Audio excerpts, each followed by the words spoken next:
একটি হাদিসে পড়েছি, স্বামী যদি স্ত্রীকে শারীরিক প্রয়োজনের জন্য ডাকেন, সেক্ষেত্রে স্ত্রী চুলার পাশে থাকলে উঠে আসতে হয়, না হলে ফেরেশতারা স্ত্রীর উপর অভিশাপ দিতে থাকেন। অথচ এর বিপরীতে কোনো হাদিস দেখি না। অর্থাৎ স্ত্রী নিজের প্রয়োজনে স্বামীকে ডাকলে স্বামী আসতে বাধ্য থাকবে, এমন কোনো বর্ণনা নেই। অথচ স্বামীর মতো স্ত্রীরও জৈবিক চাহিদা রয়েছে। এক্ষেত্রে ইসলামকে নারীর প্রতি একটু বৈষম্য করলো না? আপনার বিশ্লেষণ জানতে চাই। ধন্যবাদ খুব গুরুত্বপূর্ণ একটি প্রশ্নের জন্য।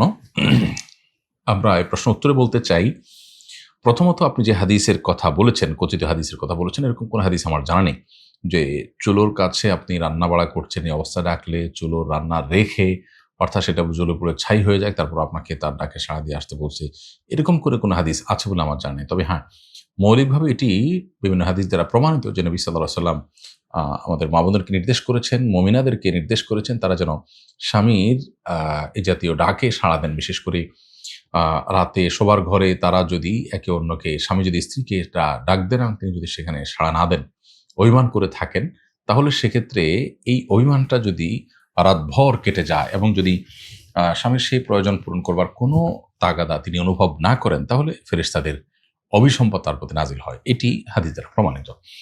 এখন প্রশ্ন হলো, একই রকমের হাদিস নারীদের বেলায় কেন নেই? উত্তর হলো, প্রথমত আমরা আল্লাহ রাব্বুল আলামিনের প্রতি ঈমান এনেছি, এর মানে হলো আল্লাহর সকল আদেশ নিষেধ আমাদের জন্য যথার্থ, যথোপযুক্ত এবং প্রয়োজনীয়। এই বিশ্বাস থেকে আমরা আল্লাহর সমস্ত আদেশ নিষেধগুলোকে মেনে চলব।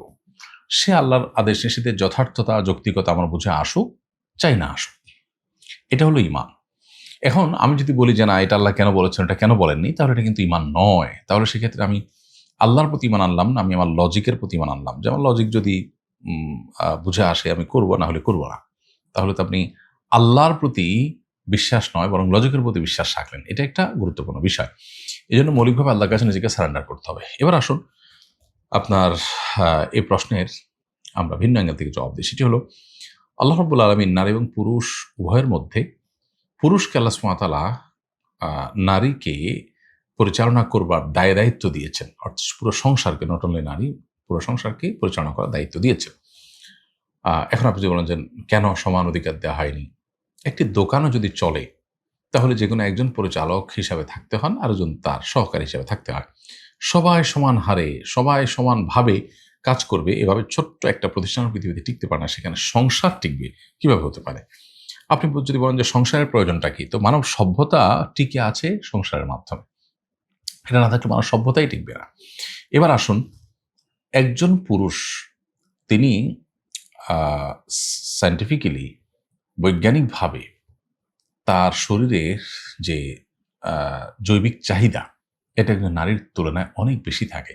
একজন নারী তার নিজেকে সংযত করা যতটা সহজ, একজন পুরুষ নিজেকে সংযত করা এতটা সহজ নয়। বৈবাহিক এই সম্পর্ক আল্লাহ তাআলা দান করেছেন চারিত্রিক হেফাজতের প্রয়োজনে, মানব সম্পদ বৃদ্ধি করবার প্রয়োজনে, মানব ধারা পৃথিবীতে টিকা রাখার প্রয়োজনে। তো একজন নারী তার জৈবিক চাহিদা পূরণ করতে পুরুষ বাধ্য, না করলে তিনি গুনাহগার হবেন। কিন্তু তার ডাকে, নারী ডাকে স্বামী যদি ওইরকম সাড়া না দেন, তাতে নারী সাধারণত একজন পুরুষ যতটা বিপদগামী হওয়ার আশঙ্কা থাকে, নারীর আশঙ্কাটা তুলনামূলক কম থাকে। কারণ বৈজ্ঞানিকভাবেই তার প্রয়োজনটা পুরুষের তুলনায় অনেক কম থাকে। পুরুষের যৌন আকাঙ্ক্ষা জাগ্রত হয় যত দ্রুত, একজন নারীরটা তা নয়। তো এসব লজিক্যাল দিক হচ্ছে এখন আমরা বিজ্ঞানীদের, গবেষকদের নানা গবেষণা থেকে আমরা জানছি বা আমাদের বুঝে আসছে। কিন্তু নবী সাল্লাল্লাহু আলাইহি ওয়াসাল্লামের নির্দেশ আমাদের বুঝে আসুক কিংবা না আসুক, সেটাকে মানাই হলো ঈমানের দাবি। আমাদের মুসলমানদের অনেকের মধ্যে এই ধরনের বিষয় কাজ করে যে আমরা নিজেদের লজিক দিয়ে সবকিছুকে বুঝতে চাই। লজিক যদি সঠিক বলে ওকে, আর না হলে আমরা সেটাকে বাদ দেই বা ভুলের খাতায় রাখি। এটা হলো আমাদের একটা বড় এবং কমন ভুল, এবং এর ফলশ্রুতিতে অনেক সময় দেখা যায় আমরা ঈমানের গণ্ডি থেকে পর্যন্ত সরে যাই। এটা আখিরি জামানার যে ফিতনাগুলো আছে, বিভ্রান্তিগুলো আছে, যেগুলো বেড়াজালে মানুষ বেঈমান হয়ে যেতে পারে, তোমাদের থেকে একটি।